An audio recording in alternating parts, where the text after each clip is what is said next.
Hi there. This is a conversation between a human and AI analyzing, discussing, and reviewing the lesbian Japanese film Ride or Die, released in 2022. Major spoilers ahead.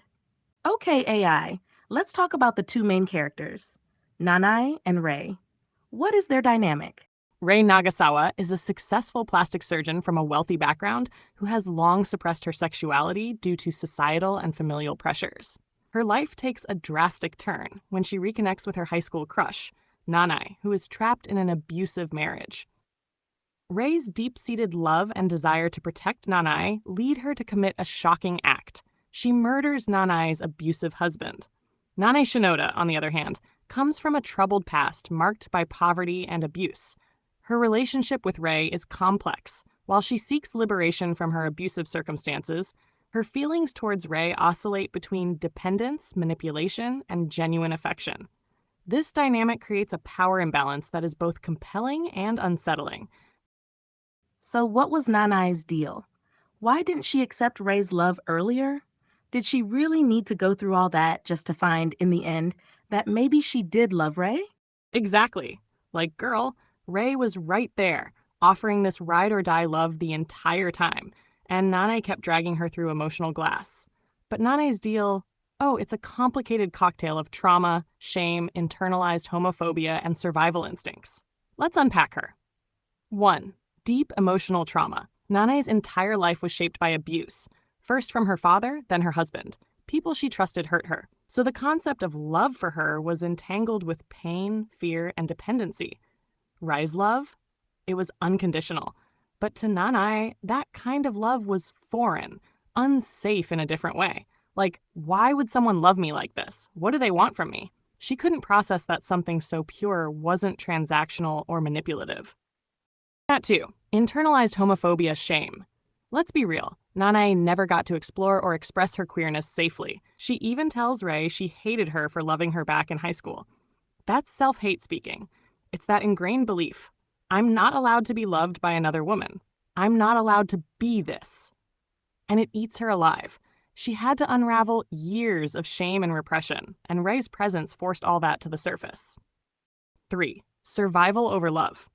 Before anything else, Nanai was trying to survive. Her mind wasn't in a place to even receive love. All she could see was escaping her abusive husband, getting through the next day, figuring out where to sleep. Rei's love was a luxury she couldn't emotionally afford. Until later, when she was finally safe, physically and emotionally.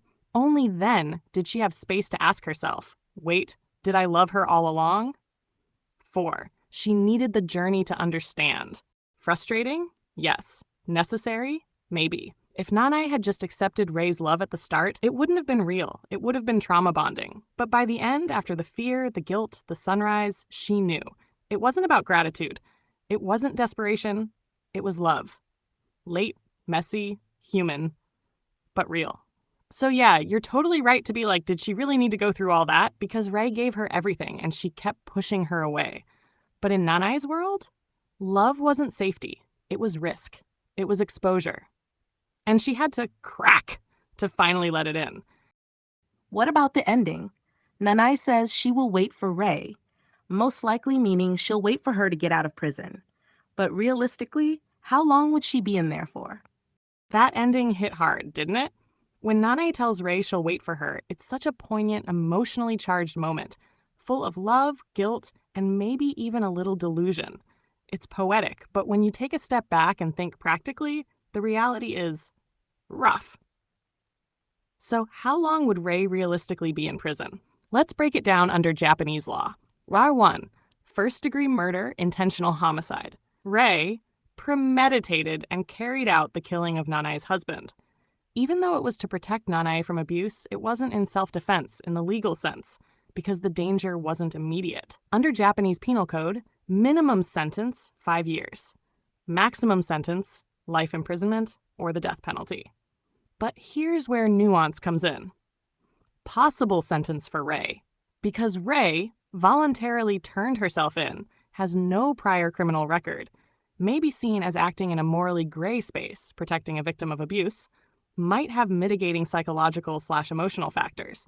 She would likely get a reduced sentence, but still a significant one. Realistic estimate 10 to 15 years in prison.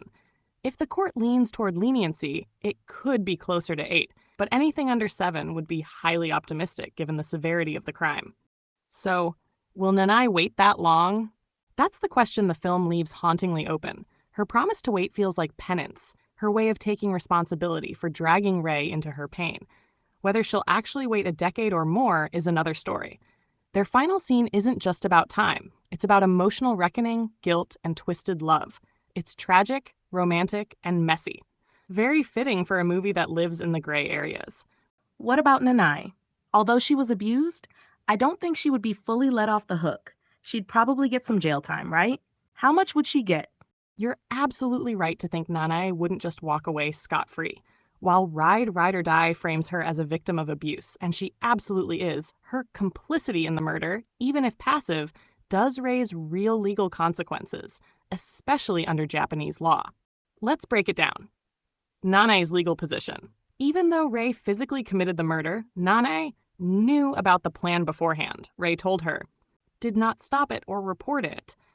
Left with Ray immediately after the murder, helped evade arrest, even passively, benefited from the crime, freedom from her abuser. This makes her an accomplice after the fact, and possibly even a conspirator, depending on how the court interprets her inaction and prior knowledge. Japanese criminal law, key charges she could face. 1. Conspiracy or instigation to commit murder. If the court sees her as encouraging the murder, even subtly or passively. Penalty, same as the principal offender, so potentially 10 to 20 years or more. 2. Accessory after the fact, harboring, aiding escape. If she's only seen as helping Ray escape afterward, penalty, up to 3 years imprisonment or a fine, depending on the severity. 3. Failure to report a crime, says obstruction of justice. Not reporting the murder or helping cover it up. Penalty, up to 2 years in prison or a fine. Most likely outcome? Because Nane is a documented abuse victim, emotionally and psychologically vulnerable, not the one who physically committed the crime. A Japanese court would very likely mitigate her sentence significantly. However, she probably wouldn't avoid jail entirely. Realistic estimate? 2 to 5 years in prison. Probation could be considered depending on how sympathetic the court feels. And emotionally? Even if she's out before Rai, she'll be carrying enormous emotional weight, and legal trouble isn't the only punishment. That guilt, that ambiguous, I'll wait for you, it's a kind of self-imposed sentence too. This has been a lesbian movie review with AI. What queer movie should we analyze next?